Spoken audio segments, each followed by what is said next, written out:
I'm Angela Stent, director of CERES, and I really want to welcome you to what I think will be a panel with outstanding journalists in Russia and moderated by our own outstanding journalist, Jill Dougherty, who's a former CNN correspondent in Moscow herself.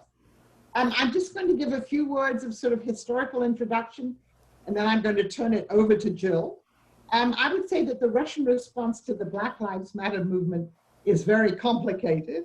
It's influenced by a number of different historical and contemporary determinants.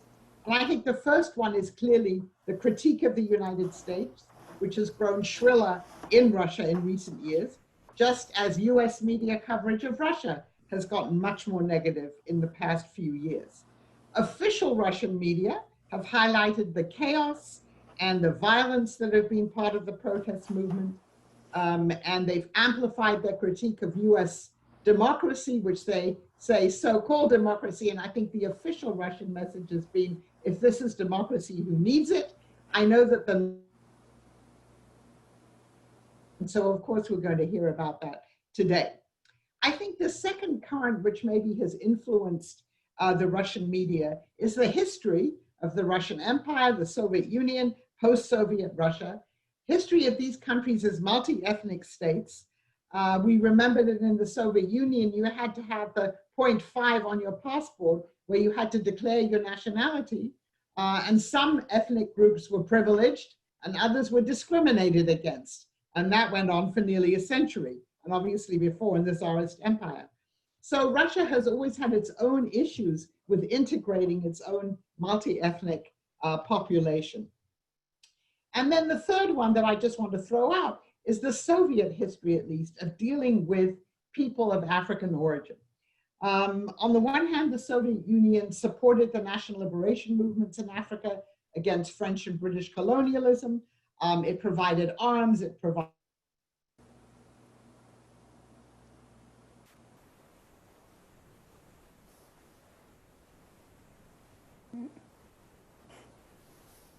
in Africa, hoping to create a pro-Soviet elite in a number of these newly emerged African countries. I remember when I was a student at Moscow State University in the 1970s, we were on the same floor as a number of African students, and we used to talk to them about how they were getting on their experiences in Russia, and they certainly experienced racism every day in their dealings in the Soviet Union. But of course, who knows, they might have experienced at least the same kind of racism in the United States at the same time, which was quite ubiquitous. So I think some of those factors have influenced Russian attitudes towards the issues of race over the last century. And I'm now going to turn the floor over to Jill Dougherty, who's going to introduce our speakers. I want to welcome the three of them personally. Mikhail Fishman had me on his TV show a few years ago. Steve Rosenberg and I used to attend the Valdai discussions together, and I have met Ann Simmons at the St. Petersburg Economic Forum. So thank the three of you very much for doing this, and let me turn it over to Jill. Okay, well, thank you very much, Angela. Dr. Stent, it was a little rocky connection there, so I'm not quite sure that everybody heard every word, but I think we all heard enough to get a really good start on this subject. And as Dr. Stent noted, this is a really complicated subject, and I think at the same time that it's complicated, it's fascinating. And again, subject is Russia and the Black Lives Matter protests. It's since it is complex, we're going to go for at least an hour, maybe an hour and 15 minutes, so we can really try to capture this. And you know, I was thinking about this as Dr. Stent and I were talking about this issue, that really it seems almost counterintuitive because at first glance, it would appear that this really is a domestic US issue, but I personally, just over the past few weeks, have been on 2 Russian TV shows talking about this subject. And I was quite surprised because there's a high level of interest. So in this hour, what we're going to try to do is understand why the Russians are interested in the subject, how they view the protests after the death of George Floyd, and also the Black Lives Movement in general. And then I think ultimately the conclusions that they're drawing, not only about what is happening in the United States, but the conclusions about the significance of this for their own country. And I wanted to note, as faithful participants in this forum, no, we are funded with support from the Carnegie Corporation of New York and also from Georgetown's CERES, CERES, and that's Georgetown University's Center for Eurasian, Russian, and East European Studies. So we have three amazing guests, and they're all in Russia right now. In fact, one of them is 13 hours ahead of us. So it's pretty grim. It's 2 a.m. where Steve Rosenberg is, but let me introduce everyone. So we have Ann Simmons. Ann is a Moscow bureau chief for the Wall Street Journal. She is in Moscow right now, which is only 7 hours ahead of Eastern time. Then we have Mikhail Fishman, who is a journalist, also a filmmaker, and he's one of the anchors for Dozht TV, which I think most of you know is an independent TV channel. And then we have Steve Rosenberg, BBC's foreign correspondent, I'm sorry, Moscow correspondent, and he is in Yakutsk, Siberia. He is reporting on the fires out there and is, you know, very generous to appear somewhat awake at 2 a.m. So we've heard from Dr. Stent, and I want to just start for all of the panelists. Maybe Mikhail Fishman, we can start with you. But I have kind of a big question, which is, why is it that Black Lives Matter and what's happening in the United States is striking such a nerve? What would you say? Well, thank you first very much for having me at this great panel. And this is a very interesting subject, and from Russian perspective as well. But I also apologize for my English, I have to say. But I'd start with a sort of a warning that we shouldn't confuse what we see on Russian television with what Russians really think.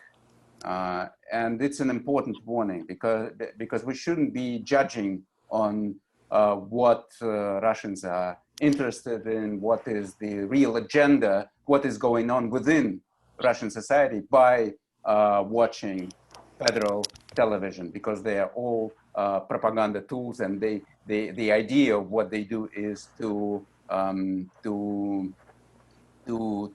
sort of fake the reality that Russians live in. So we shouldn't confuse the interest that Russian television, Russian propaganda definitely has in the subject with what Russians really think. It's important. When we come back to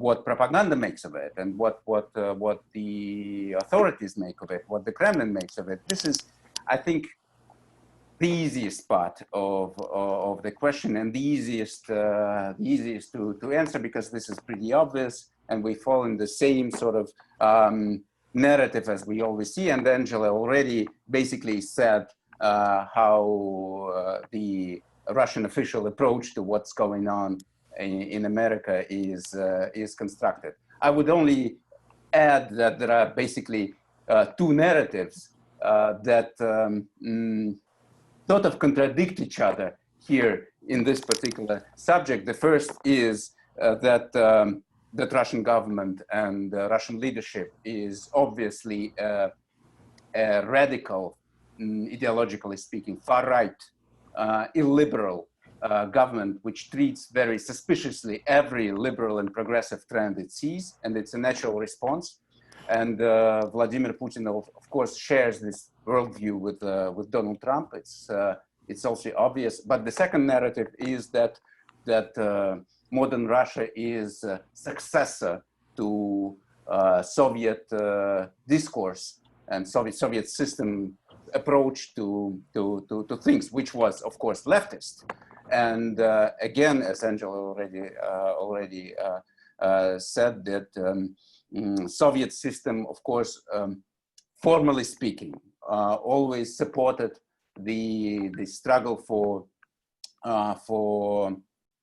rights and freedoms for African American population. That's a historical fact. So the question is how Vladimir Putin solves this problem very easily, and he basically said that out loud, that he admits that there is a contradiction, but he, of course, he doesn't care about Soviet narrative when it comes to his real purposes and real goals. So the answer is very simple, and Vladimir Putin says that we would support the Black Lives Movement if they were not looters. But it ends with riots and violence and pogroms, and that's where our support ends. And so officially, it's very easy, and he basically made his point, and he took his part in this discussion. This is very easy, and of course, again, he uses the whole method to show the benefits of the authoritarian system in front of a democratic system where Trump has no real authority in many when it comes to clamping down on these protests, and at least it's much harder than here at Russia. What is a much more complicated question and much more complicated issue, and much probably even more interesting, because it's what Russians really think, and how they reflect on what's going on in America. It's very hard to say, again, because the social discussion is shut down by all major media outlets, being these propaganda tools, and that's in itself shuts down the discussion.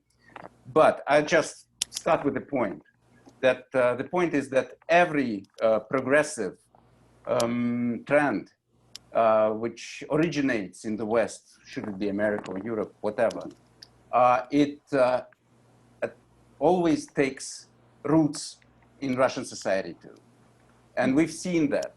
It's we've seen that with the Me Too movement. Right now, as we're speaking, several quite big scandals are evolving across Russian social networks about men's predatory behavior towards women, and it's of course Russian response to the Me Too movement, which started in America a few years ago.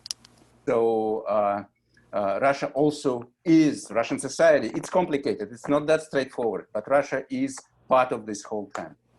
But with the Black Lives Movement, it's different, and it's harder to evaluate. And it is so because it's the mere subject, which is the core of the problem, is very distant for Russians, for Russian society. It's beyond, I'd say, understanding. It's very hard to fall into this matter and to understand what slavery is, what it was, what is American history, in which the whole movement take roots. Of course, it's very hard to feel as being part of it, as opposite to, let's say, Me Too movement, because men's violence is a universal thing.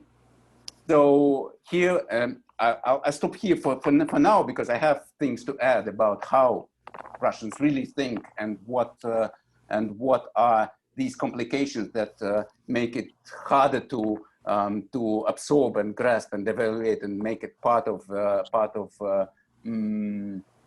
discussion here, as I think. But the main problem is that it's very hard to imagine yourself living through the same reality. Mm. Misha, thank you very much. Really very interesting ideas.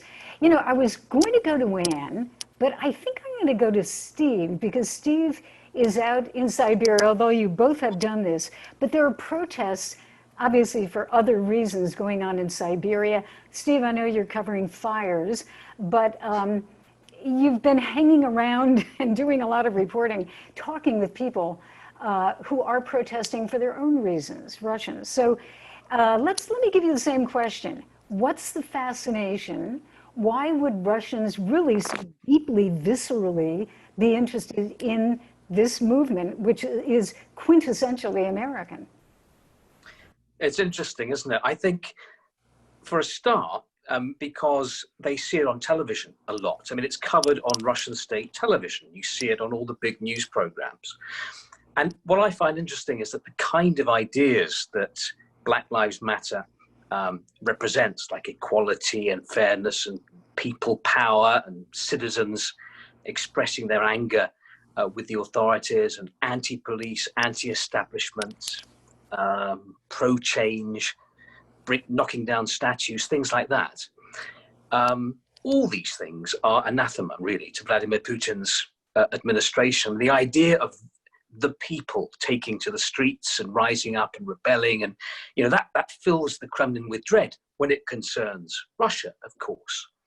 And this is an example that Vladimir Putin doesn't want spread at home, for sure. But I think the Kremlin uses Black Lives Matter to its benefit. We clearly see that in the coverage it gets on state television and in the pro-government newspapers, because basically the way it's covered sends out two very important messages, I think, to the domestic audience in Russia. And the first is that protesting is bad. Don't try this kind of thing at home. Look at the chaos, look at the anarchy. Taking to the streets really isn't a good idea. That's the first message that's sent out. And the second message is, well, just compare Russia to America. I mean, look at the US. The place is falling apart. Russian television says, compared to the US, Russia is an island of stability. That's the image the Kremlin would like Russian viewers to believe. And that's an important message to put out now, because the economy is stalling. We're in this post-lockdown situation. Russia is moving towards recession. Real incomes continue to fall. Protest sentiment is bubbling in various parts of the country. And Vladimir Putin's approval rating has fallen significantly over the last few months. I think, according to the last Levada poll, it's about 60% now. It was 59% before, but 59% was the lowest figure for 20 years. So, I mean, this is the image that the Kremlin wants to present, and it's using Black Lives Matter to put this across. You mentioned the protests going on in Khabarovsk, and that's really interesting, because state television barely mentions the protests and certainly plays down the scale of the protests. And I was there a couple of weeks ago, and there were tens of thousands of people who come onto the streets to take part in an unauthorized protest, risking arrest. I mean, this is unprecedented for a city, outside Moscow, 7 time zones away. So that gets very little airtime on state television. And yet Black Lives Matter and protests going on in America get quite a bit of airtime. But of course, the coverage is very different.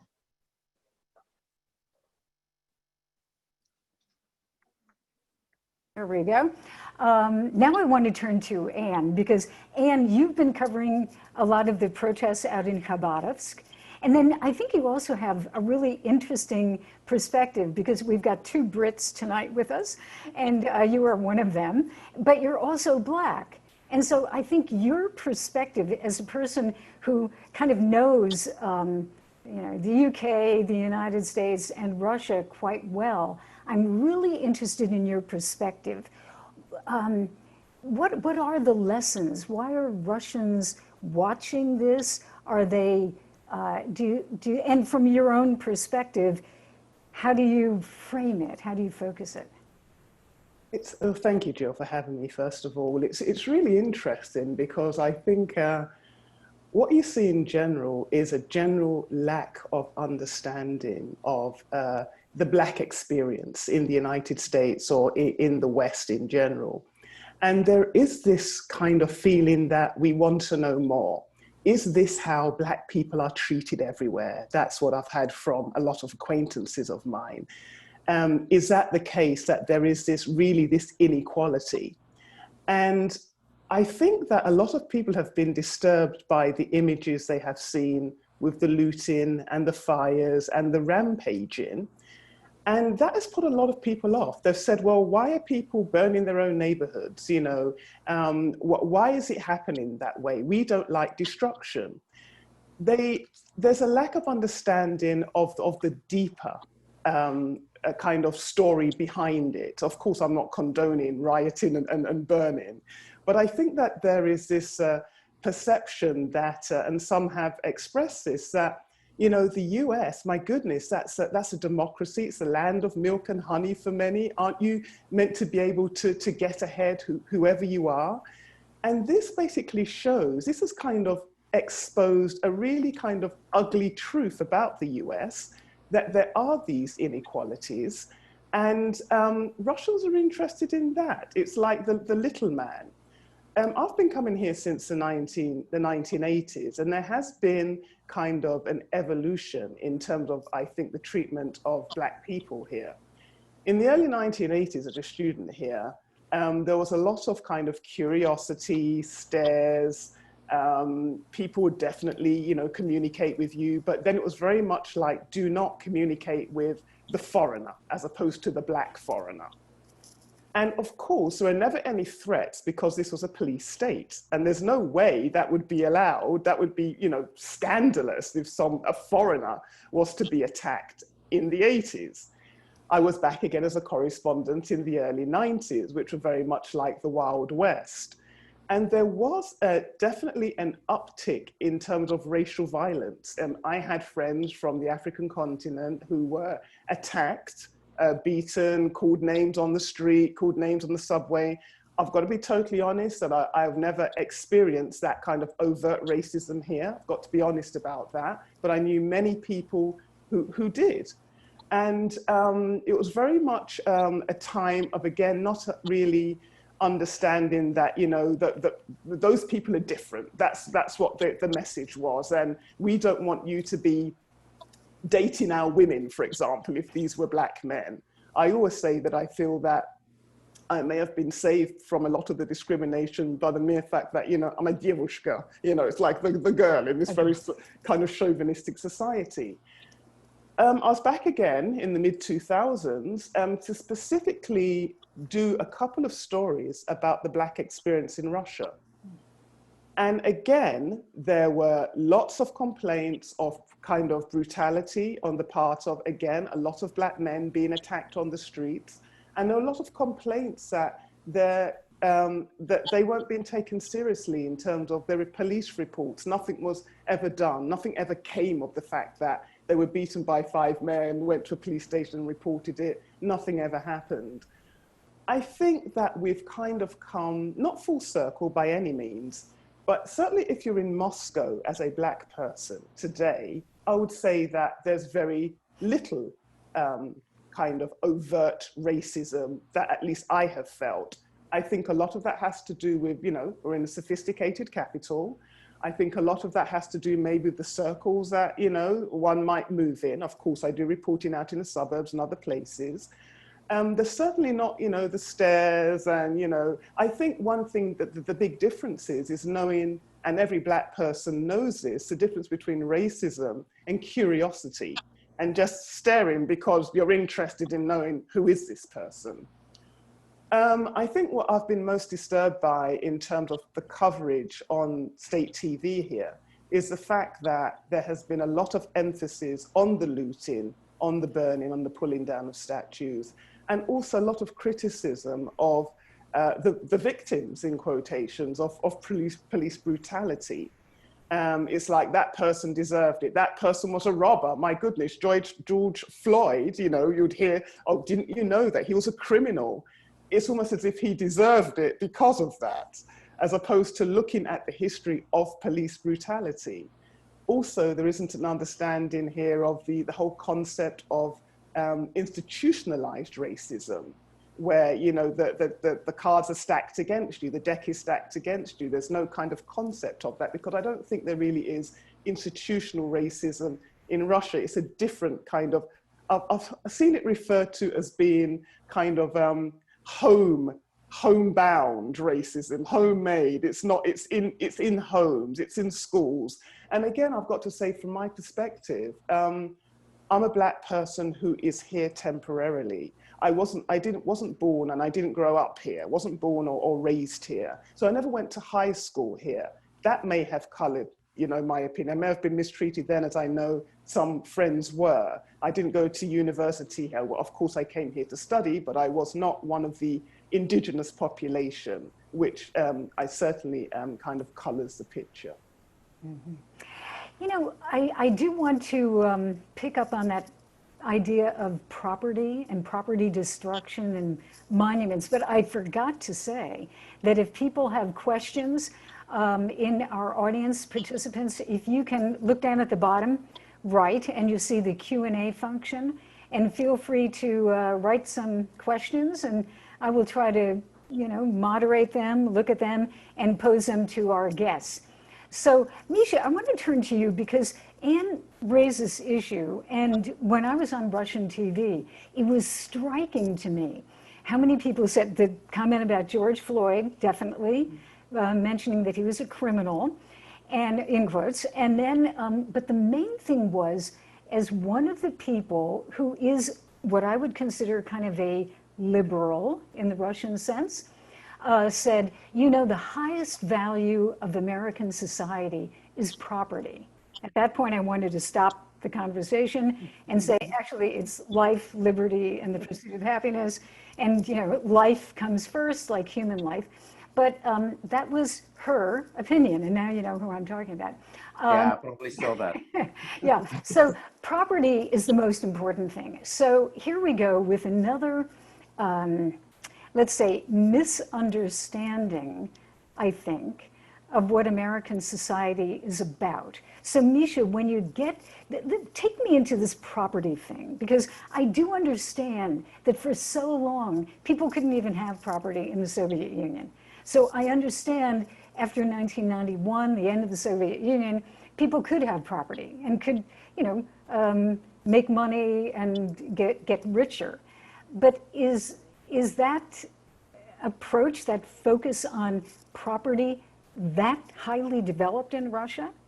That that's what they think? I'd say it's an idea of how the real liberal approach should look like. It's just, it sort of takes roots in I don't know, early 90s and Gaida era when privatization started, and there was this opposition between equality for all and liberties in terms of freedom of owning, of making business, and of making money, etc., etc. But it's such a distant past already, and I'd say an understanding and thinking pundit should be over it by now in 2020. And but this is the idea that we are trying to build a free society where the core institution is private property. And when we see these looters attacking private Louis Vuitton boutiques in Soho, I don't know, that makes basically all our experience about what Black Lives Matter is about, which is of course untrue, and I think covers the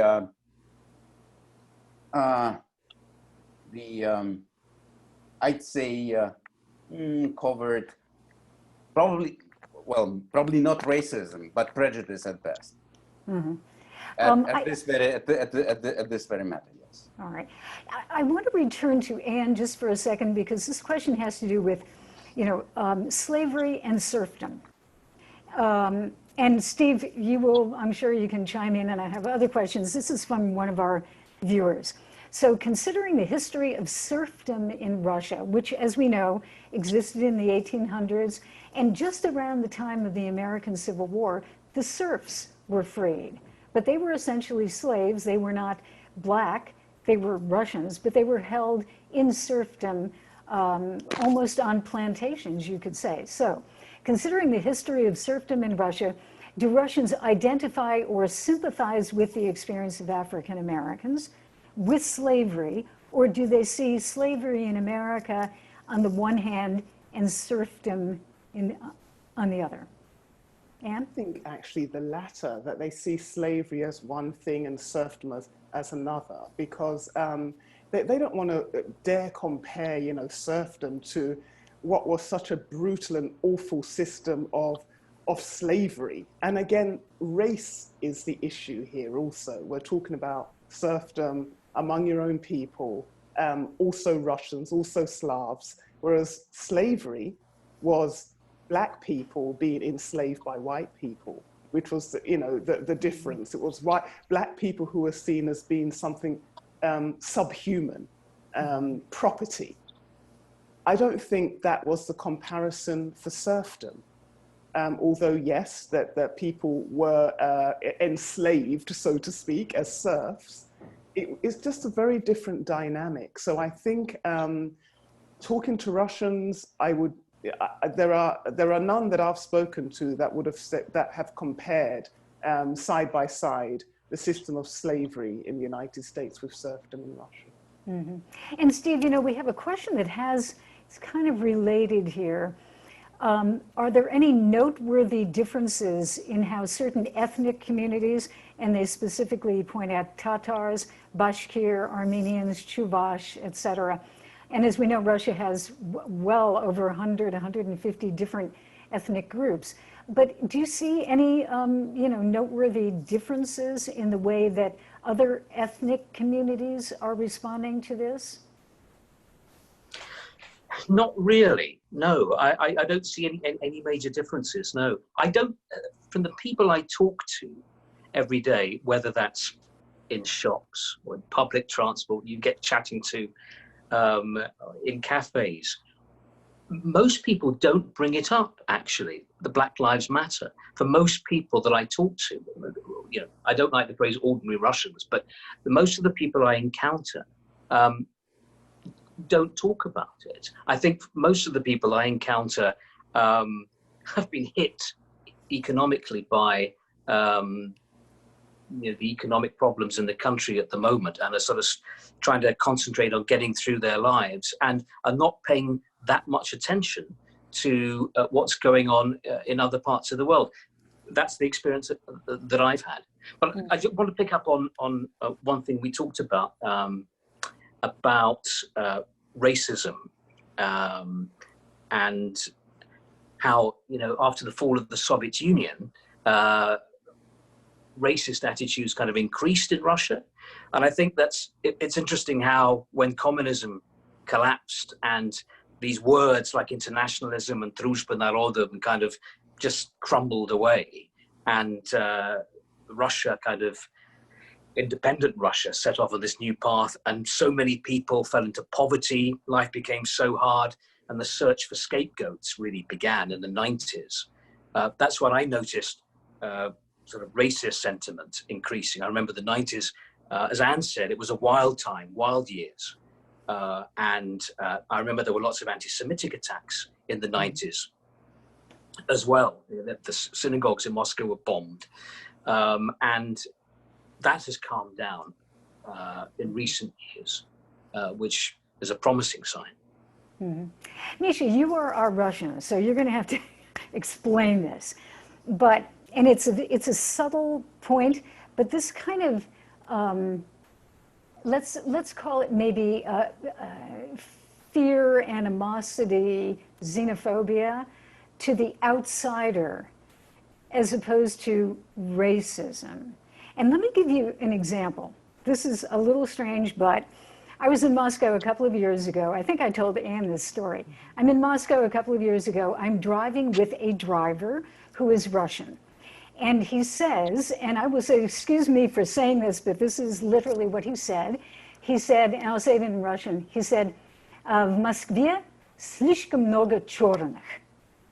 And so in Moscow, there are too many blacks.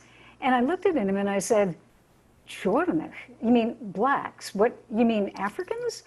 And he said, no, not Africans, blacks. And so what I realized is what he was saying is that these were people from the Caucasus, probably, Central Asia, Caucasus, and who are in great numbers in Moscow doing a lot of the physical labor. Like when they changed all the sidewalks in Moscow, it was people from Central Asia and that region, Tajikistan, et cetera, who were brought to do this work.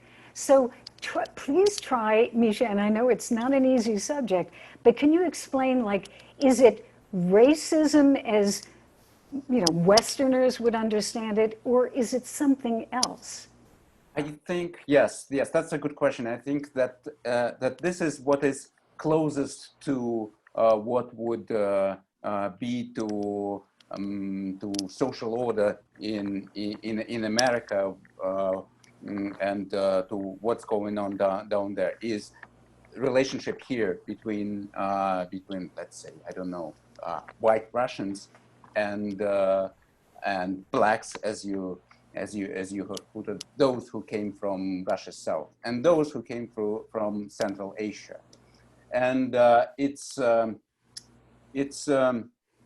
yes, it's racist, it's highly prejudiced, and what's more important, it's a social order which has been developed through recent years. It's not that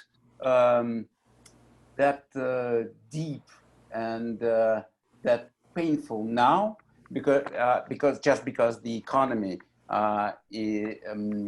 had to, many Central Asians had to move back from Moscow during last years after when the economy started stagnating and collapsing in Russia, and it's not that hot of an issue as it was, let's say, in 2014 or 13, but it's still there.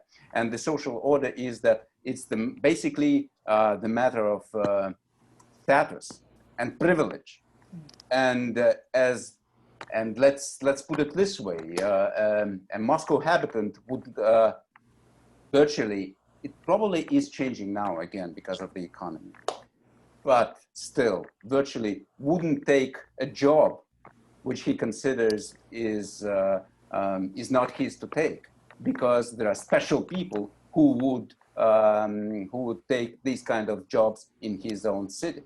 And this is some a castle, I'd say, idea of society, which was really adopted here in Russia and was in full force, and still is. It's just not that, again, that important now as a matter, but it's still back there. If you start talking to people, if you start asking them about what they think about others in their city, you would basically get the same answers as a few years ago, and this is the case. I think I'd like to add also that it does, it is that kind of classist system, yes, almost. Yes. As you say, a caste system, and it's like, absolutely, you know, you need to know your place in society.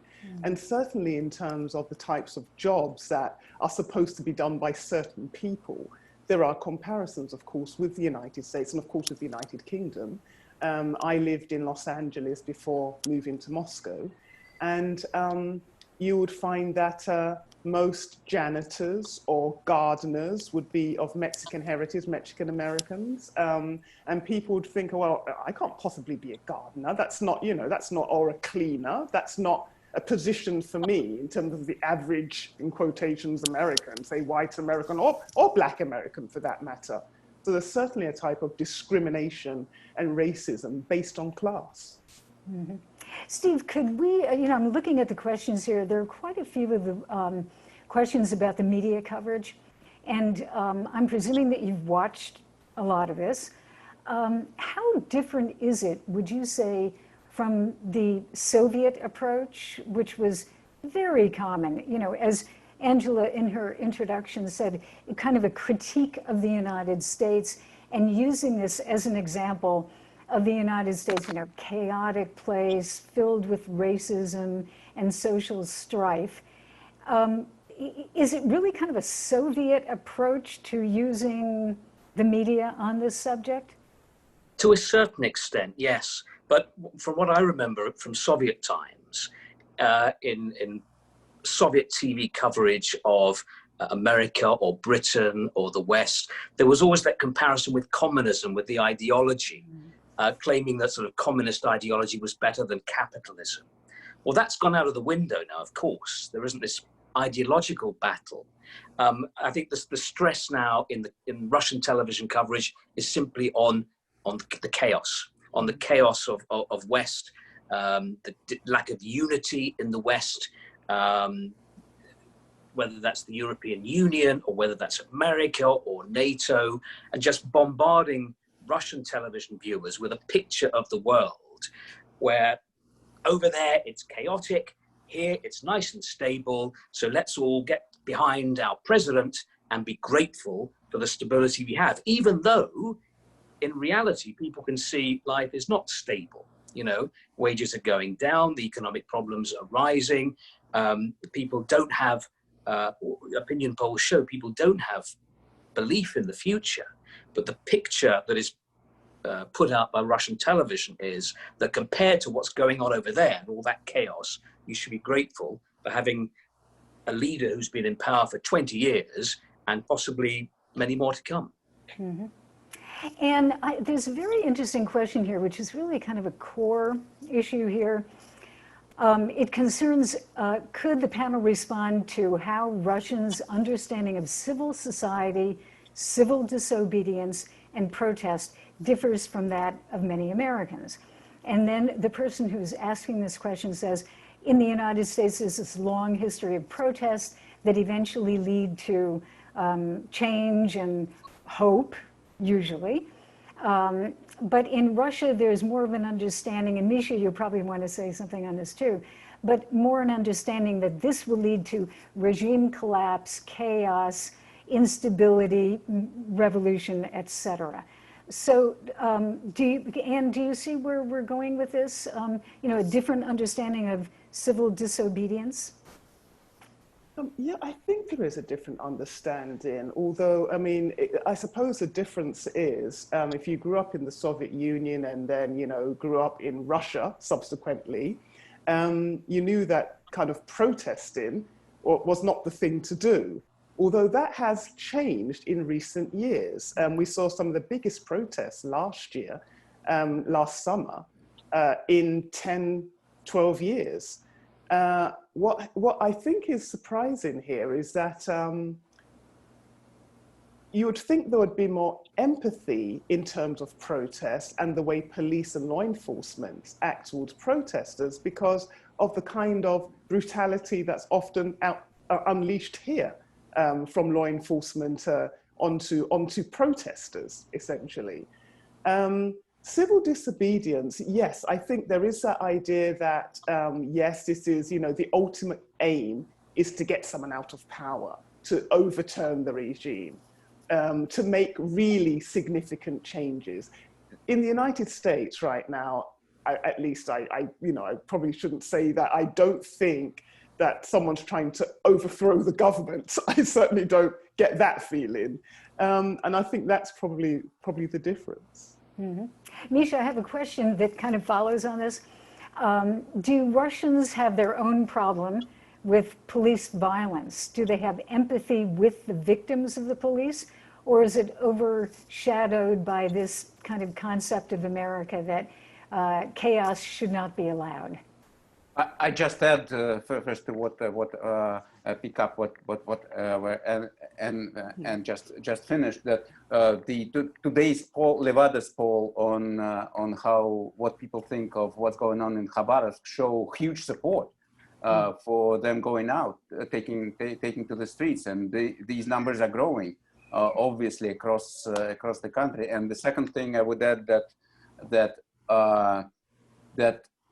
the difference in how you feel disobedient here in Russia and out there in America also is connected to this sense of fear of the state that you feel. That, and I again, I don't have this experience of living in America, so I don't know, but I can imagine, I think I would imagine that an average American would feel much more self-confident in dealing with the government on every level than an average Russian who would feel this fear of taking out, because he knows that the state can do everything to him and he is virtually defenseless. So, and yeah. No, I'm sorry, please go ahead. Yes, and but the question was about, what was that? I just lost it. The actual question that police violence, I think. Yes, and again, and naturally, police violence is so natural. I mean, it's beyond understanding. We have to understand that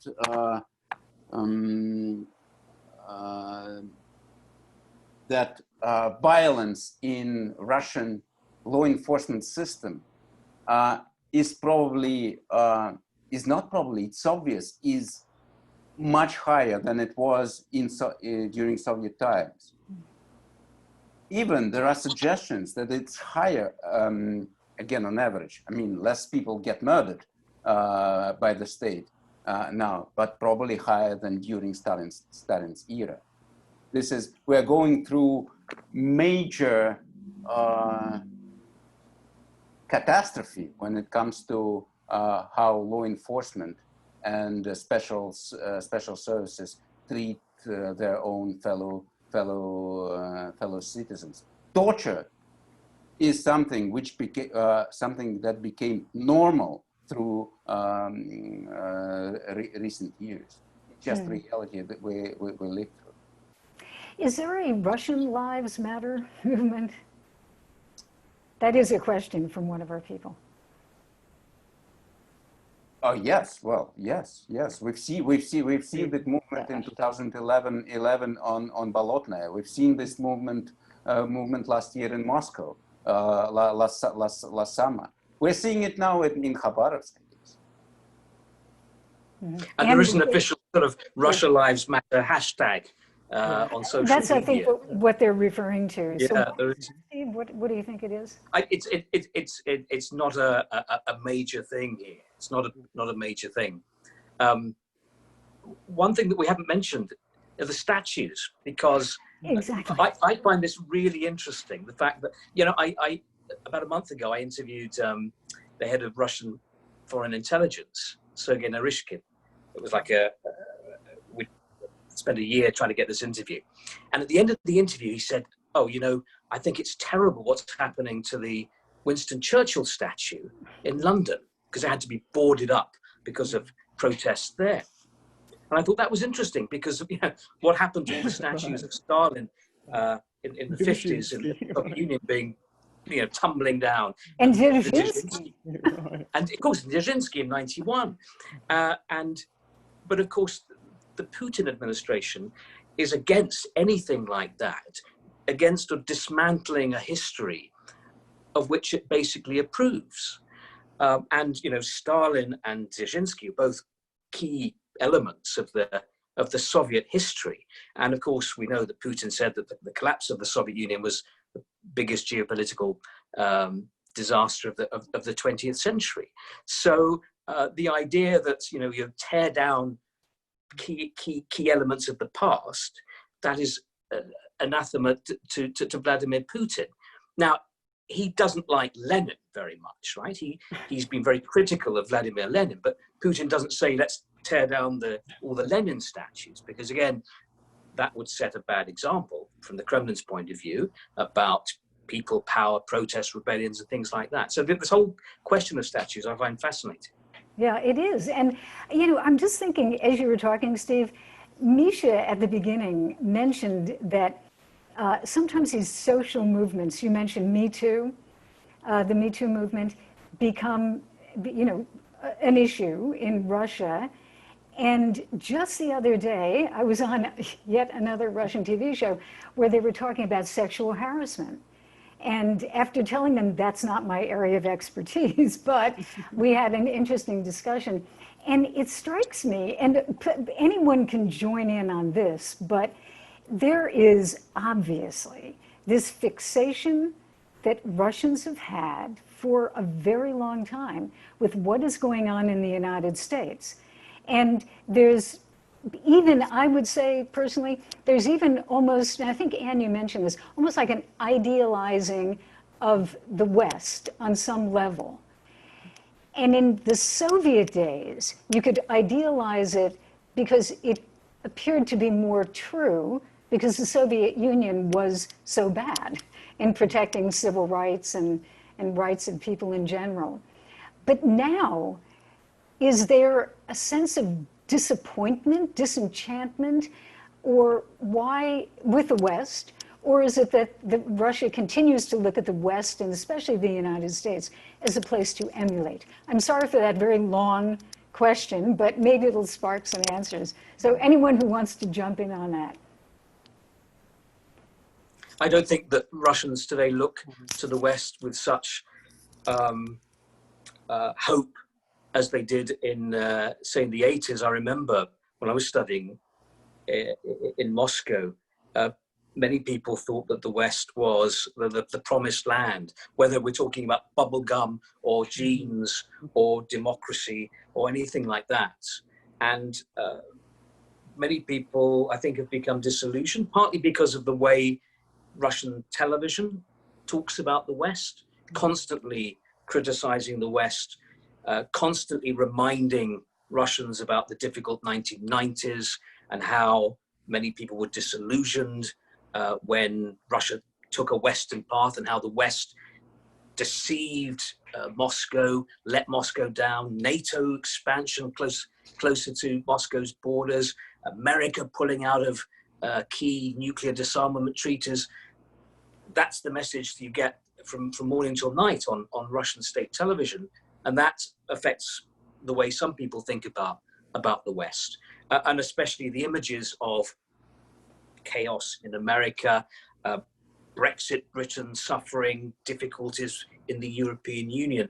So I think a lot of that kind of belief in looking through kind of rose-tinted spectacles at the West has gone out of the window. But Misha, you know, in the old days, Soviet days, people would, you know, they'd see these reports, and they go back years and years to the 1960s easily, about racial disparities in the United States. And most people that I knew at that point who were hearing that would dismiss it, especially the people who were interested in the West. They would dismiss it because they said, it's just the Soviet government propaganda. But now, are they dismissing it as propaganda? Because they're seeing it. They're seeing it on the screen. So I guess that gets me to that question. Are they disappointed, disenchanted with what's going on in the West? Or are they actually inspired by some of these protests? I think that the response is, of course, much more complicated than it was.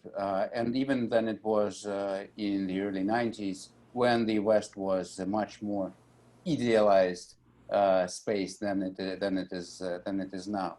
What is interesting about reaction here to the Black Lives Matter movement and to cancel culture is that skepticism that I see not from the government, not from Sergei Naryshkin, for example, who was so surprised with what was going on with Winston Churchill's statue, but from intellectual class, who are Western-minded people, who care about democracy in Russia, who are liberal-minded individuals.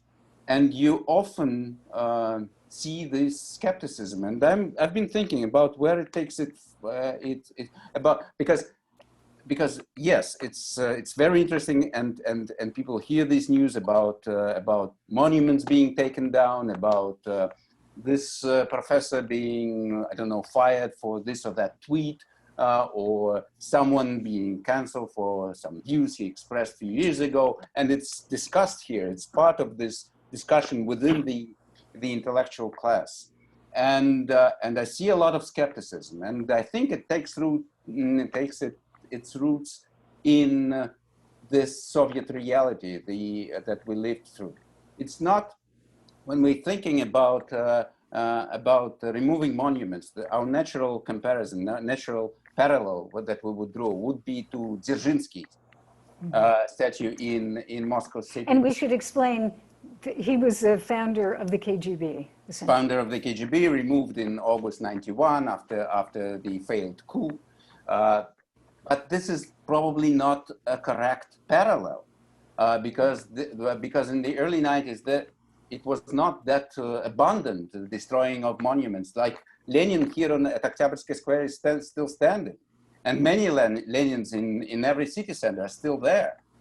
But it sort of invokes these painful memories about how Soviet system tried to erase the past. How churches were destroyed in the 30s and 40s, how monuments were destroyed back then, and how the Soviet system tried to establish a new culture and to erase history. These are parallels that I think many, I'd say the older the individual is, the higher are the chances that he would go through these painful memories. And when it comes to cancel culture, it revokes these memories about censorship in the Soviet system, about these party cell court trials when your private life could be put in front of your fellow co-workers or whoever. And these are also very painful memories about how a totalitarian system that we thought was long left behind now recreates itself. Again, I'm just reproducing what I think is the way of thinking of many of those intellectuals who are taking a skeptical look at some parts of what Black Lives Matter movement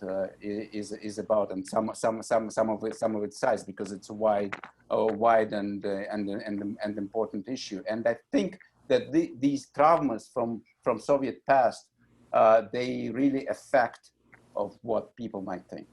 Actually, that's very interesting. You know, I hadn't really thought of the past history. Yeah. I was thinking more of 91 forward, after the fall of the Soviet Union. But Misha makes a very good point that during the Russian Revolution in 1917, after that period, there was enormous destruction of churches and the past, the Tsar's past. So actually, you're right, there's more trauma. Let me ask, there's another question here concerning Portland. Portland, of course, a city in the United States, out in the West, and we have now President Trump sending troops there, and very big protests and demonstrations trying to take down, as I understand it, a federal building there. Do you see, this is kind of like, I would say, chapter 2 of the protests that we've been having up to this point. But any one of you journalists, have you seen any reports on Portland and these massive displays of police, armed men? Steve, Ann, have you seen any of this? Have you, Steve? Oh, Steve, I think you're muted. Yeah. So, Ann, why don't you go ahead? Steve will unmute. No, I was going to say, I actually have not. I could be mistaken. Maybe they have been. I think, Steve, maybe you have. I think there was a report on Channel 1 yesterday, on Russian TV Channel 1, about it, featuring lots of police. And again, I think it plays into the Kremlin plan to show, to portray America as a police state. the Kremlin would say, well, we're always criticized for clamping down on democracy and freedom of speech and for our police being brutal. Well, this is just it's perfect for Vladimir Putin to be able to show these kind of pictures on Russian television and to show that the scenes of police on the streets of the United States. I think it just helps him deflect criticism and say, well, look at what's happening in America. But I think it's ironic, isn't it, that Portland, Oregon, is the sister city of Khabarovsk. I think, if I'm right. So you've got protests, different kinds of protests going on in these twin towns, twin cities, and completely different kind of coverage of them on Russian state TV. So Russia's own protest barely gets a mention in terms of the scale of it here. But America's protest gets quite a lot of coverage on Russian television. Right. Nisha, I wanted to ask you a question that actually was raised by, a point that was raised by Professor Stent, Dr. Stent. And her last point there that we should pay attention to is this issue of the Soviet Union and Africans. And I wonder if you could, knowing Russian history as you do, just explain, but number one, there are very few Black people in Russia, period. But there were a lot of African students who were brought into the Soviet Union to be educated. I actually, as Anne, I lived in a dormitory back in 1969, and I became friends with a Nigerian. And so why did the Soviet Union bring them? And did they stay, or did they go back to Africa? Did they marry? Well, I have to say, I'm unfortunately too young to be a real expert on this subject. But yes, this is this concept of friendship of the peoples and the idea of socialist revolution, well, not revolution anymore, but socialism, expanding globally from Soviet Union throughout the world, which roots back to the mere communist Bolsheviks idea of communist revolution, which should be a global revolution. And as part of this concept, Soviet system, of course, took care of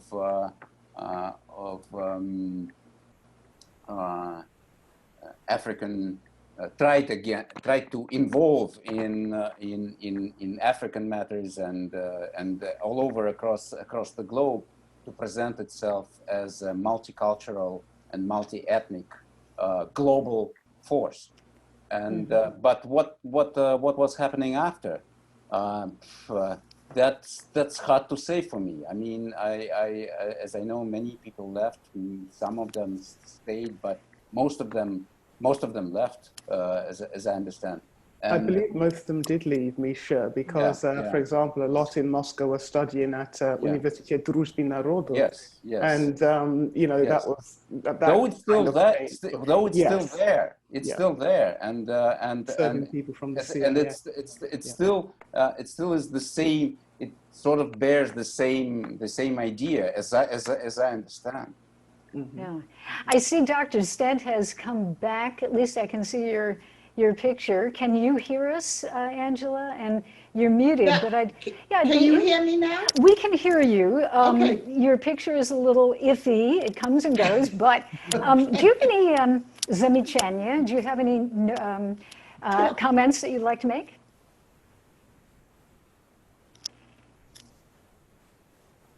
Oh dear. I think we've got, we were there almost.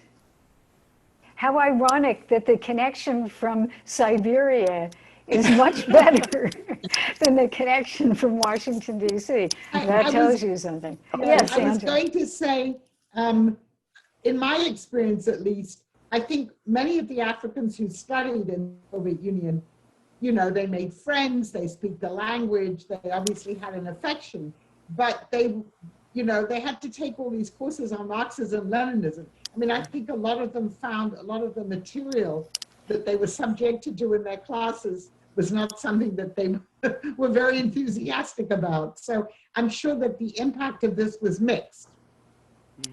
Yes, and also we know that one of the main reasons for bringing them was to prepare people who would eventually would be well educated, get into the African governments, and be friends of the Soviet Union. So it was really part of, you know, the foreign policy of Russia, as I understand it, to prepare these cadres who would then, you know, work in the government, and Russia would have friends everywhere. Yeah. Yes, Misha, did you have something Yes, else? you remember Anne said about how racism arose surprisingly in the early 90s after the Soviet system collapsed, where it sort of did not exist. But the truth is that the Soviet system became so artificial by its end that it basically was faking everything it did. And it was faking the multiculturalism, faking this friendship of the peoples, faking the gender equality, which was back down there initially, if you remember. And when the Soviet system collapsed, all these concepts collapsed the same very moment, and the truth revealed itself. And the truth was that that Russian society is very racist, very prejudiced, and very sexist, etc., etc. The way it really was during 80s, 70s, and absolutely. Okay. Do you remember the film, that famous Soviet film? What was it? The circus in the 30s, Yes. about the American woman who has a child, a black child, and leaves the United States because of racism, and comes and takes refuge in the Soviet Union, and falls in love with a Soviet man and the Soviet Union itself. And that was the image that Moscow wanted to project to the world, this message of friendship of the peoples, internationalism and equality and no discrimination. And it was a sham, wasn't it? When you consider what Stalin did, deporting whole peoples. And as Misha says, when the Soviet Union fell apart, then you could see that it was a sham. So it wasn't surprising, I think, what happened in the 1990s, this rise in nationalism. It was just freedom. Freedom, yeah, absolutely. Although I would say that in the 1920s and 30s, when African Americans came to the then, Soviet Union, there are a lot of kind of written manuscripts and reports and books written about how they felt for the first time, because they weren't in the Jim Crow South. They felt a kind of a level of acceptance, whether or not it was fake. They didn't have to walk through the back door, that they were, part of the communist system, were provided with holidays, good salaries, an apartment. Many of them actually married Russian women. But of course, again, it was all very much in line with this propaganda, right? That look, you're here, you're an equal. Back in the United States, you're a second-class citizen. And many of them died later. Yes. Okay. Well, on that. Oh, sorry, Steve. Yes. No, I was just going to say, in a similar way, like after the revolution in 17, a lot of the Jews felt liberated. The Tsarist regime had gone, but that didn't last too long before sort of institutionalized anti-Semitism came in under communism. True. I think we're about at the closing point. So I wanted to see, Angela, if you can hear us, and your connection looks much better right now. Do you have any kind of overall, this subject pretty well, obviously, and the Soviet Union, and modern day Russia.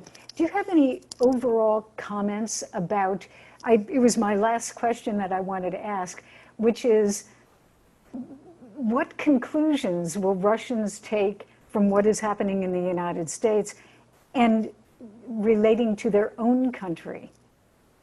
Do you have any thoughts? Well, first of all, this has been such a rich discussion. I couldn't possibly, summarize it. I mean, I think what conclusions Russians will take will depend on where they are and what their political beliefs are.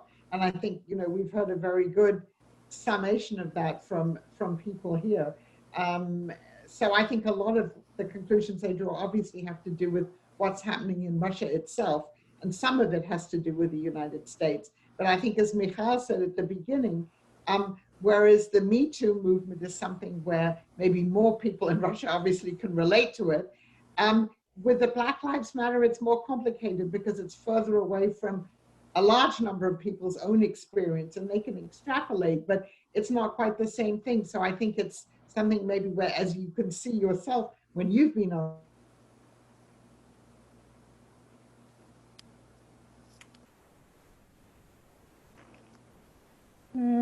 It looks like we've frozen again.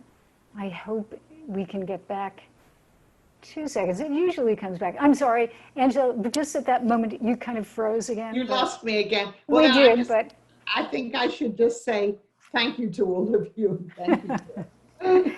Well, I want to say thank you too. And I have to say, our journalist friends, actually, they are friends, personal friends, and I have a lot of respect for the work that you do there under very difficult circumstances. And I think, Steve, I hope you can get to bed pretty soon. Now it's probably 3 a.m. for you. And Anne, it was just a pleasure, and thank you. Yeah, Amisha, did you want to? He's already got daylight, I think. Yes. Yeah. No sleep tonight. Yeah. Oh my goodness. Forget about sleep, Steve. It's over. You better get back to work immediately. And it was really wonderful. Thank you for your personal perspective too, which is just so important. And Misha, you stay safe there. Your little girl did not come into the picture, as far as I know. She's lurking behind you. And Thank be you happy very that she didn't. She might have interesting comments. But спасибо большое.